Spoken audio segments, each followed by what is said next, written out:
গত কয়েকদিন যাবত এত বেশি মাংস প্লাস রিচ ফুড খাওয়া হয়েছে যে এখন আর এইসব খেতে ইচ্ছে করছে না। তো খুব সিম্পল এবং মজাদার একটা রেসিপি আপনাদের সাথে আজকে শেয়ার করতে যাচ্ছি। আসসালামু আলাইকুম, ওয়েলকাম করছি আরও একটা ব্লগ ভিডিওতে। কেমন আছেন সবাই? আশা করি সকলে ভালো আছেন। আলহামদুলিল্লাহ আমিও ভালো আছি। আমি বরাবরই ঈদ পরবর্তী টাইমে বাসায় যখন বেক করি তখন ঈদের জন্য যে যে খাবারগুলো তৈরি করা হয় বাড়িতে সেই খাবারগুলি বাসায় বেক করে নিজে রান্না করে খাই নিজের মতো করে।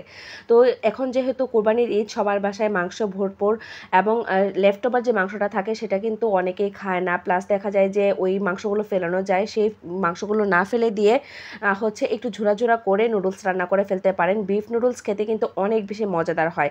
সেটা হতে পারে মাটন প্লাস চিকেন, যেটা দিয়ে করেন না কেন এত বেশি মজা হয়ে থাকে খেতে, আমার কাছে অসাধারণ লাগে। আমি কিন্তু মাঝে মাঝে মুরগির মাংস দিয়েও করি, বা আমার বাসায় যখন মাংস রান্না করা হয় তখনও কিন্তু এভাবে তৈরি করে থাকি। তো খুবই সিম্পল রেসিপি, খেতে কিন্তু অসাধারণ হয়। যারা এভাবে ট্রাই না করেছেন একবার হলেও ট্রাই করে দেখতে পারেন, অসাধারণ মজার হয় খেতে।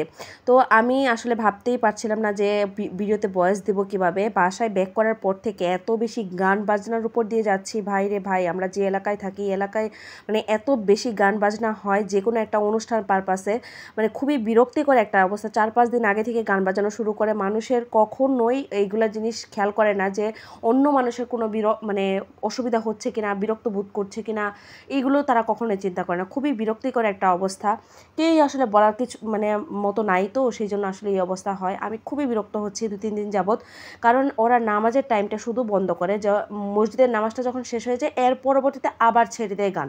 মানে আমি যখন বাসায় কাজ করছি, আমি মসজিদের টাইমটাতে নামাজ নাও পড়তে পারি, তার কিছুক্ষণ পরে আমি নামাজটা পড়বো, কিন্তু পড়ার কোনো উপায় নেই, এত বেশি মিউজিক বাজানো শুরু হয়েছে।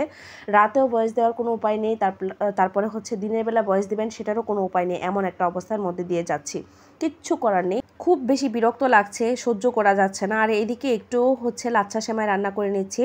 শ্বশুরবাড়িতে ঈদের দিন হচ্ছে লাচ্ছা সেমাইটা আমার খাওয়া হয়নি, তো ভাবলাম যে একটু বাসায় এসে লাচ্ছা সেমাইটা রান্না করি। ঈদের পরবর্তী দিন যখন বাবার বাসায় গিয়েছিলাম তখন লাচ্ছা সেমাইটা খাওয়া হয়েছিল, মায়ের রান্না স্পেশাল লাচ্ছা সেমাইটা, সেটা খাওয়া হয়েছিল। আপনাদের সাথে আসলে ভিডিওটা শেয়ার করতে পারিনি, তার কারণ হচ্ছে আমি বাবার বাড়িতে গেলে দেখা যায় যে ম্যাক্সিমাম টাইমে বলে থাকি আপনাদেরকে যে আমি মানে ভিডিও ক্লিপগুলো নিতে ভুলে যাই, প্লাস হচ্ছে আসলে কোথাও গেলে না ভিডিও ক্লিপ নেওয়া সম্ভবও হয়ে ওঠে না।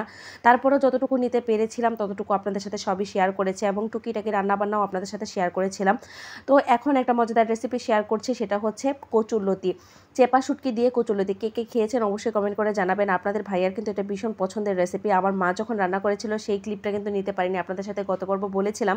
তো এই বাড়তি যে কচুরলতিটা আমি নিয়ে এসেছিলাম, অল্প একটু লতি, আপনাদের ভাইয়াকে আমি রান্না করে খাওয়াবো বলে, তো কাঁঠালের বিচি দিয়ে তারপর হচ্ছে চেপা শুটকি দিয়ে হচ্ছে এটা রান্না করেছিলাম। এত মজাদার হয় খেতে, আপনাদের ভাইয়া এত পছন্দ করে খেয়েছে, তৃপ্তি করে খেয়েছে, আমার কাছেও ভালো লেগেছে। কারণ হচ্ছে ঈদের সময় এত বেশি মাংস বা রিচ ফুড খাওয়া পড়েছে, তার জন্য কিন্তু চেপা শুটকিটা খেতে অসাধারণ লেগেছে। আমি কচুরলতিটা পার্সোনালি খুব একটা পছন্দ করি না, কিন্তু মাঝে মধ্যে খেলে, অনেকদিন পরপর খেলে সেটা কিন্তু অসম্ভব মজার হয়। আর কচুরলতি অনেকেই ভয়ে খেতে চায় না, গলায় ধরে বলে। আমি যেভাবে রান্না করে দেখাচ্ছি এভাবে যদি রান্না করেন তাহলে কখনোই আপনার গলায় ধরবে না। কারণ প্রথমে হচ্ছে আমি চেপা শুটকিটাকে ভালো করে কষিয়ে নিয়েছি, এরপরে হচ্ছে কাঁঠালের বিচিটাকে হচ্ছে প্রথমে কষিয়ে নিয়েছি, কারণ বিচিটা সিদ্ধ হতে একটু সময় লাগে। আর যেহেতু এটা কচুরলতিটা একদমই বাজারের লতি নয়, এটা আমার মায়ের সবজির মাচার নিচে যেগুলো কচু গাছ হয়েছিল সেখান থেকে হয়েছে, তো এটা একদমই পানি কম লাগে, খুব দ্রুতই সেদ্ধ হয়ে যায়। সেজন্য এটাকে কিন্তু আগে কষানোর কোনো প্রয়োজন নেই। প্রথমে পানিটা দিয়ে, পানিটা যখন বলক চলে আসবে তখন কিন্তু কচুরলতিগুলো দিয়ে দিবেন, দিয়ে তারপর হচ্ছে একটু কাঁচামরিচ ফালি দিয়ে দিবেন, দিয়ে তারপর ঢেকে দিয়ে রান্না করবেন। এবং কচুরলতিটা খেতে এত বেশি মজা হয়েছিল, আসলে আমি এটা বলে শেষ করতে পারবো না, কারণ আমি যেহেতু পছন্দ করি না তারপর আমার কাছে ভালো লেগেছে। তো আজকের মতো এই পর্যন্ত, ভালো থাকবেন, আল্লাহ হাফেজ।